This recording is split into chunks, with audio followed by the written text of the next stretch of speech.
dynamic storylines, vast lore, vast history, deep character building, an engaging plot. You read on, page after page. As your finger turns the corner, you just can't help mumbling to yourself, just one more page, just one more page.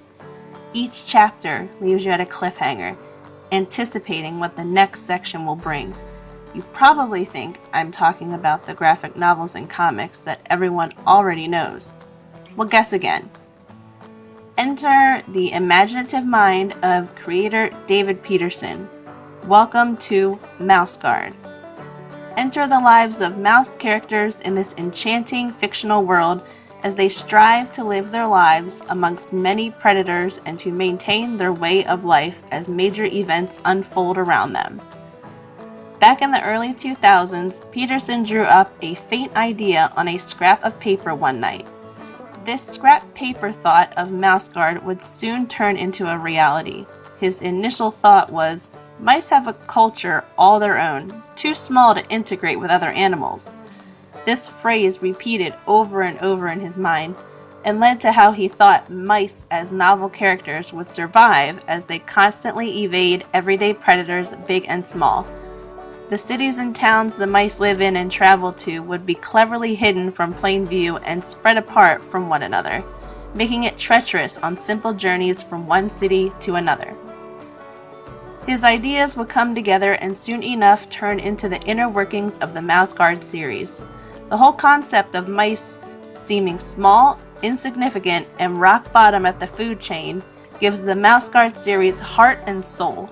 By taking such a small animal like a mouse and giving it desire, adventure, and passion, it makes them feel like they are massive.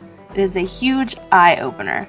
Describing Mouse Guard would be best done so if you imagined a vast world and deep history and amazing characters like that of J.R.R. Tolkien's world of The Lord of the Rings, and you merge that with a mild charm of medieval era and then replace all humans in this fictional world with mice and other animals.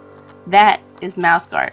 Throughout the series, the concepts, characters, plots, scenery, and dialogue stay consistent and never disappoint. The mythology of the mouse world that Petersen created is rich. The environments are natural in color, almost real looking to the eyes. It doesn't have the false and overly bright or muted colors of other comics. The action scenes are vibrant and their adventures are narrowly escaped and leave you wanting to keep turning the page. With every page turned, you become invested in the characters. Each one is properly fleshed out and no one gets overlooked. No matter if it is one of our main mice heroes or a fellow predator, you really feel for the characters on an emotional level. They may only be tiny rodents, but they are bold and written with a sense of purpose. They are noble and brave. The story is so addicting and fulfilling. When a predator or enemy is shown, you want to force yourself to dislike them, but then it turns out there's an enemy to our already enemy. Your feelings and thoughts rotate through each novel. Throughout the series, the plots offer a wide range of appeal, going from moments of action to tragedy, romance to comedy, or adventure to calm. The Mouse Guard series is mostly based upon the idea of a special league of mice who are skilled in many ways such as combat, trail seekers, weather watchers, and escorts. These elite mice have a home base and answer to the matriarch of the Mouse Guard for instructions and advice. We see these mice during all types of weather conditions, we see them encounter many different predators, and their environments change from ground level to underground and from city to city as they travel during their quests. The mice are totally self-sufficient, and these, what seem like simple workers, really lay the building blocks for how the cities and other major things are built in this world that Petersen has created. We follow many characters, both main ones and side ones. The novels are written extremely well, as if like movie quality. We watch scenes and plots unfold as you jump back and forth to different scenarios taking place at the same time. Each book has a distinctive beginning, middle, and end, and will leave you wanting more once you close the cover. Now, before we get any further, there are spoilers ahead. Now, I do want to share the awesomeness that is the Mouse Guard series, and it is obvious you are watching this video to learn about this amazing series. I will only be low-key covering brief synopsis of each book and some major character descriptions. What I will be talking about will not give away any major plots or specific character developments crucial to the story. I will urge you to keep watching because we are going to cover some amazing details about these books, which will make you want to check them out for yourself when you are finished this video. There is a lot of information to cover on this series, so I will try my best to make it as simple as possible. This is no easy feat combining all these books into one video. I guess I will start in the order of publication. The first graphic novel to start off Petersen's vision was in May 2007 with the title Fall 1152. This starts off readers with what and how the Guard operates. They are an elite group of mice who have many duties to aid other fellow mice in many tasks. The beginning of this book teases readers of battles from the past, which now the Guard, having mostly retired from fighting, are now many things such as escorts, weather watchers, bodyguards, pathfinders, and scouts for other mice. 3 of the Guard's finest, Liam, Kenzie, and Saxon, are sent on a mission to locate a simple grain merchant who went missing. Lo and behold, they find an object he was carrying that wasn't so simple. This leads them from one thing to another, and slowly they unravel a deep plot to overthrow Gwendolyn, the Guard's matriarch, which of course they must follow their duty to the Guard and intervene. You encounter a trio of very important characters. Like I said, Liam, Kenzie, and Saxon. When you start reading, get familiar with these guys as they will be very important throughout the series. Liam, a red fur sporting a green cape, is one of the youngest mice to ever be in the Guard.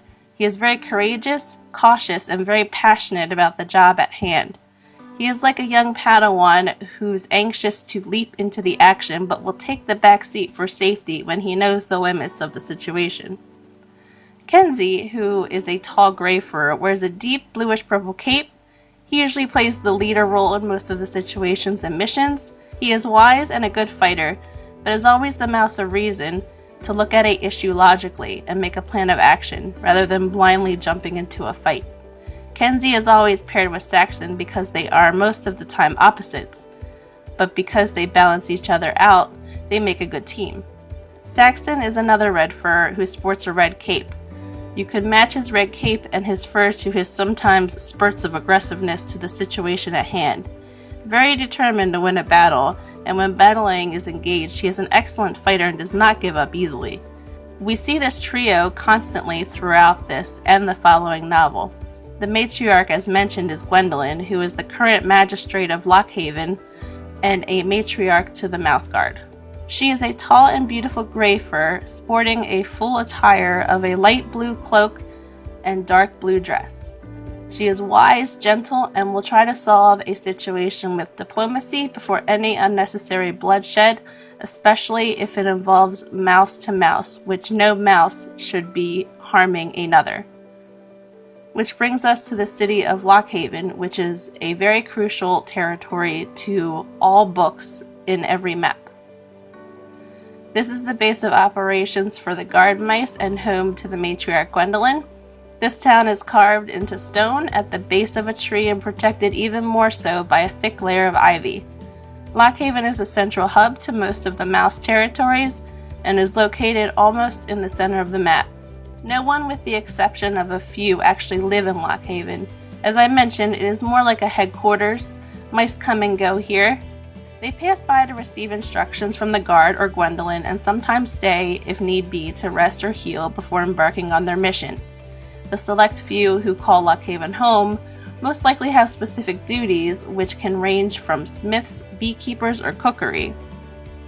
If you're a mouse living in Lockhaven, if you are not part of the Guard, then you are basically only living there because you are working as either of these 4 skills. A chef, or working in a cookery. Lockhaven's eateries are well known for making a certain kind of bread, rich in seeds, fruits, and nuts. It keeps warm and handles well when traveling. This puts me in the mind of Lord of the Rings with the lambas bread that you read or see Frodo and Sam eating quite often. Apiary keepers.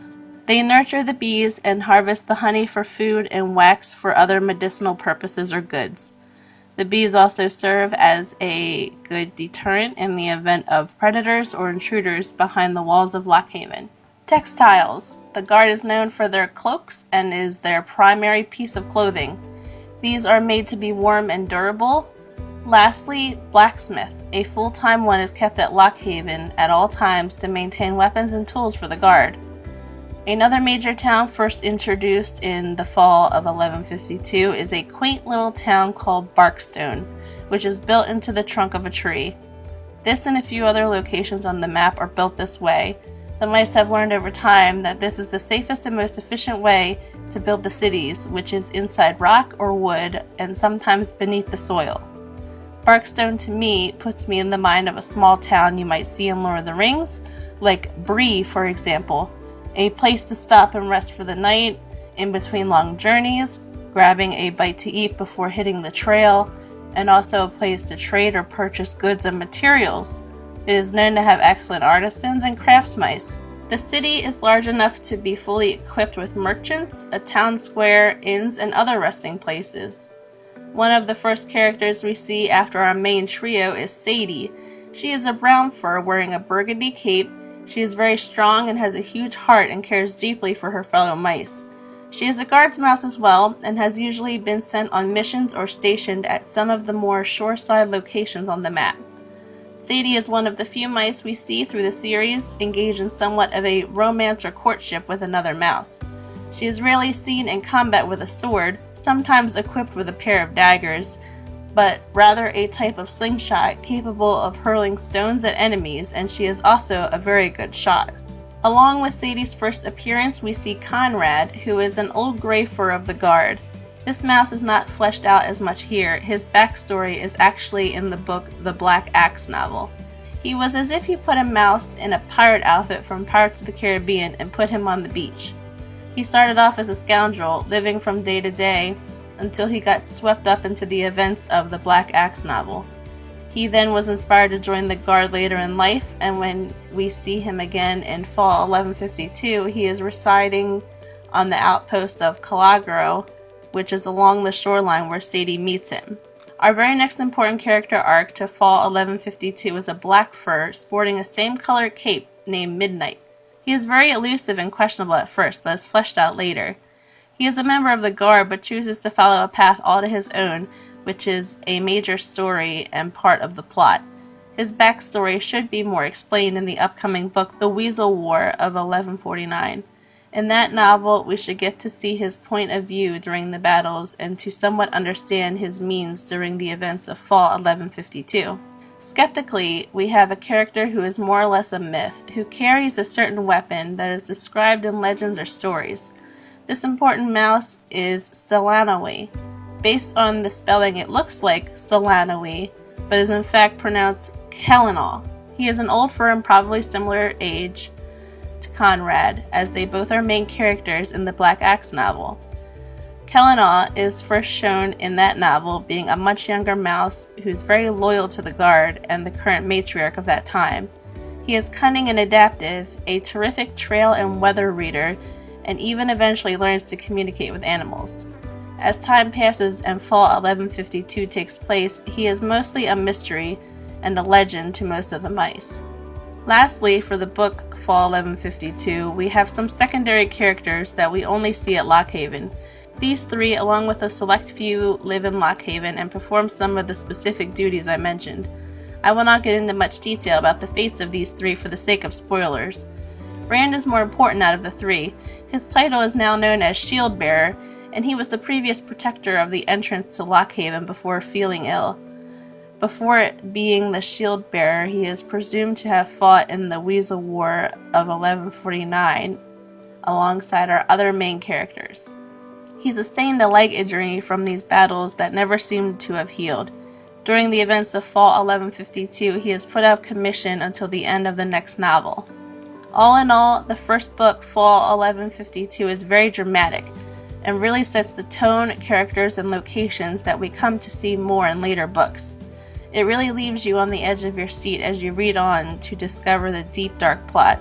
It makes you want to keep reading. Which leads us to the direct sequel titled Winter 1152. which released in July 2009. After the ending in the first book, the mice are thrust into the winter season with obstacles ahead of them. They struggle to survive and perform their everyday lives as critical supplies are in a massive shortage. Several groups of the Guard are thrust out into the wet and cold for supply quests. Our main trio from before, Liam, Saxon, and Kenzie, along with Sadie and Kellenall, are followed as they encounter trouble during their mission and end up becoming separated in the snowstorm. Both split-up groups adapt to the situation at hand and find their ways back to the destination. A very crucial town that is visited in the beginning is Spruce Tuck. This town is important for their mission to gather much-needed supplies for the winter season. Spruce Tuck is literally tucked away in the southwest of the map near the territory's edge. It is very efficient and built structurally sound inside an old spruce tree in the forest. This town is very essential to other cities because of the medicinal practices and other goods Spruce Tuck has to offer. A famous healing elixir that is made here is done so mostly from the sap that comes off the spruce tree. The central entrance is a hollow shaft with many pulleys and walkways that encircle this main corridor and help the mice get to their destinations. The interior has a witch or wizardry feel and almost a hobbit-like appeal with the round doors and glass windows. In the cold seasons, Spruce Tuck stays warm by a single fire that stays burning in the underground levels. Stones are placed in the fire and distributed to mouse dens to radiate the heat. A new character we see in a brief flashback is Lucas, who is first talked about in the book The Black Axe and is supposedly shown in the upcoming book The Weasel War of 1149. We find out he is the main reason for Saxon's incredible combat skills. He trained him very well. Lucas is, in a Star Wars sense, master to Saxon, and as Saxon is his Padawan, so to speak. His brief backstory, we find out he was at one point in time the student of Kellenall as he trained him during his early time in the Guard, a more dark and morbid city that was revisited in the winter of 1152 is the areas known as Dark Heather. Dark Heather are the areas known to the weasels, burrows, and tunnels. During this winter, some of the mice learn it has long been abandoned and stands underground as a monument of horror and cruelty of wars past. The weasels would take over tunnels and burrows of other animals when they were left to ruin. Then the weasels would decorate their new homes, including a deep, dark room with a hole in the ceiling. This was a very terrifying room filled with the bones of the weasels' victims. Their belief was that the spirits would exit through the ceiling and would not remain in the burrows to haunt them.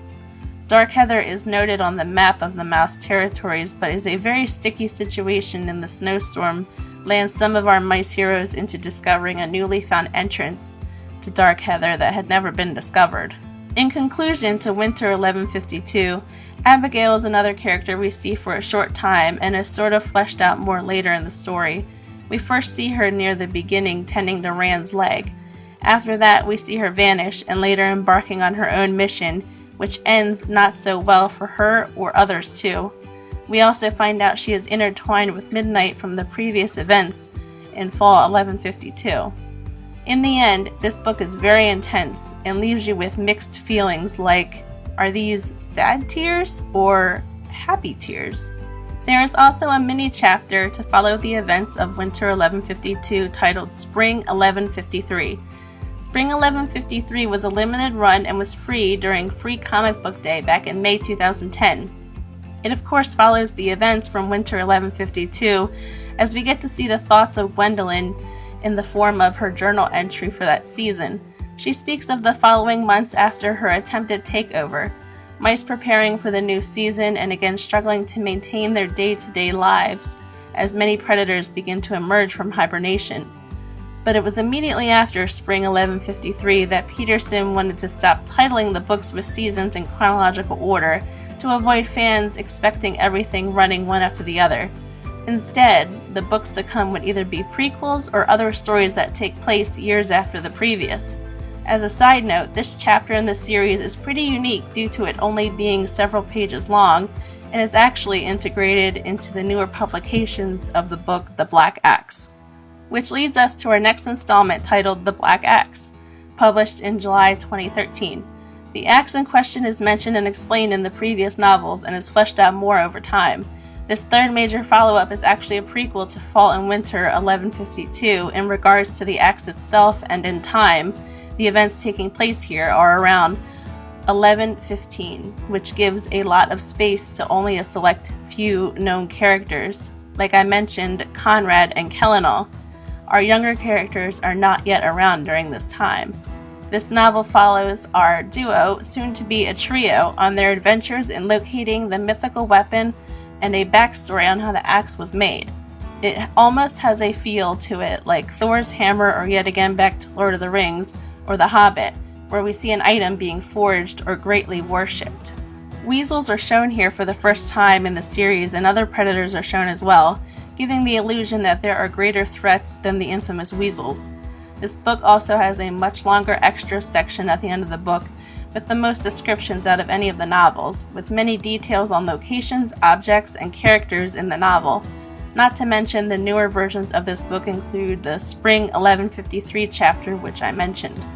As I mentioned, our duo is a combination of Kellenall and also introduces us to M, an older but very wise mouse seeking the desperate assistance of Kellenall. We find out she and him have a much deeper history than we knew. This prompts them to work together during the events of this novel.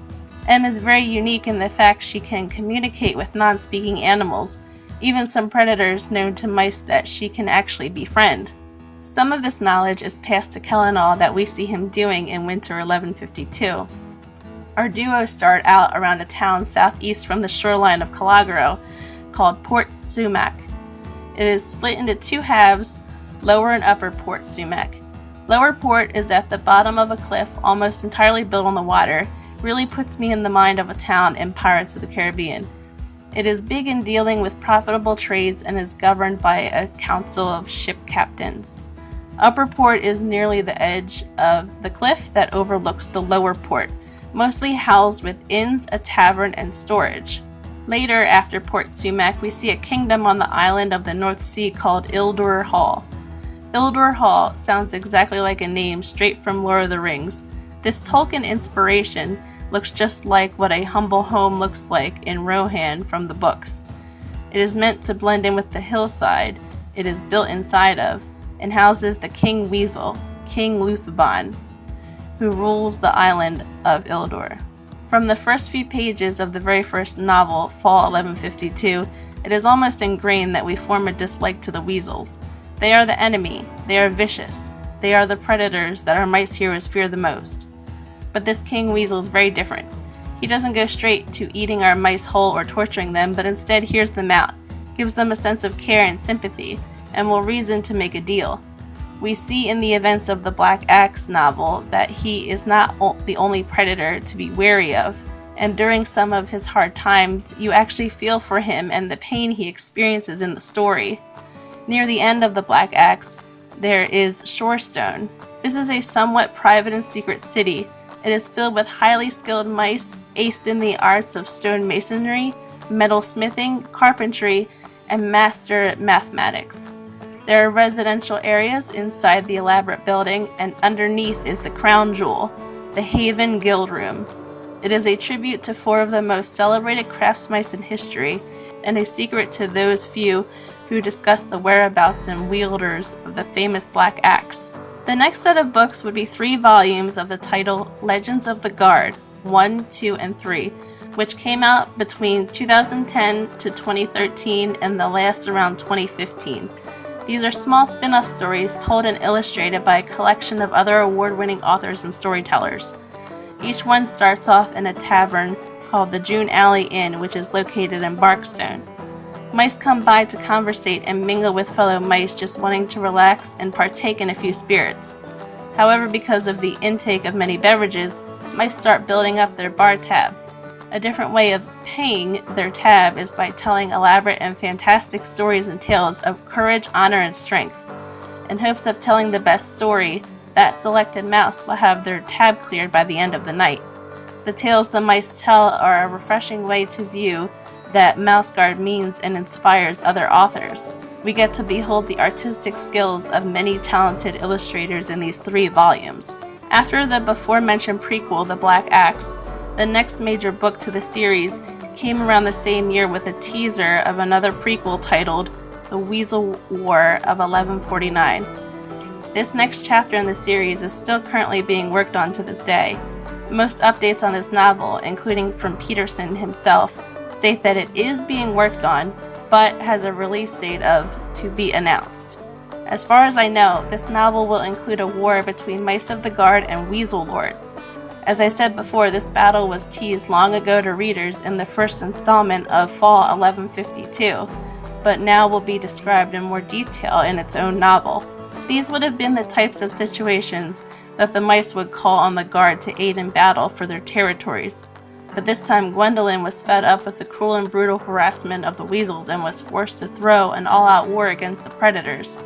We will see some familiar names and faces like Kenzie and Saxon, along with Rand, Lucas, and Midnight. I do hope when this book is complete that the story goes very similar to what Petersen has described it would be. I am excited to see what events prompt Midnight for his thoughts and opinions we see in Fall 1152, and to finally see what happens to Rand's injured leg. I am heavily anticipating the day this next major installment to the series is finally released. Lastly, there are a few other Mouse Guard tidbits, including titles like The Art of Mouse Guard, alphabet books, and coloring books for people of all ages, as well as other novelties such as role-playing games and other RPG box sets. In conclusion, that is the basics you need to know about the Mouse Guard series. It is an amazing world created by Petersen. I see many obvious inspirations from Lord of the Rings and other franchises. I love the environment that's created, the development of the characters. I especially admire the detail in certain situations and the way the events are drawn and the perspectives of the mice. This is definitely a series of books that leaves you wanting more after you read. Even though there is an epilogue at the end of all the major novels, it still leaves you wanting to pick up the next book and not want to put it down for hours. If you push yourself, you can probably read one of the books in about 2 hours or so, but these have the capability of not getting old and have a high rereadability content. If you're intrigued in the plot, by all means speed through if you want to see what happens, but it's also the kind of books you can read slowly and take in everything each page has to offer. I hope this video has given you some perspective on this series and has encouraged you to check it out for yourself. What do you think of the Mouse Guard series? Have you already read them? Are you here to share with a friend? Or is this your first time checking out these titles? Let me know in the comments. Thanks for watching. His backstory should be more explained in the upcoming book, The Weasel War of 1159. The Weasel War of 1149.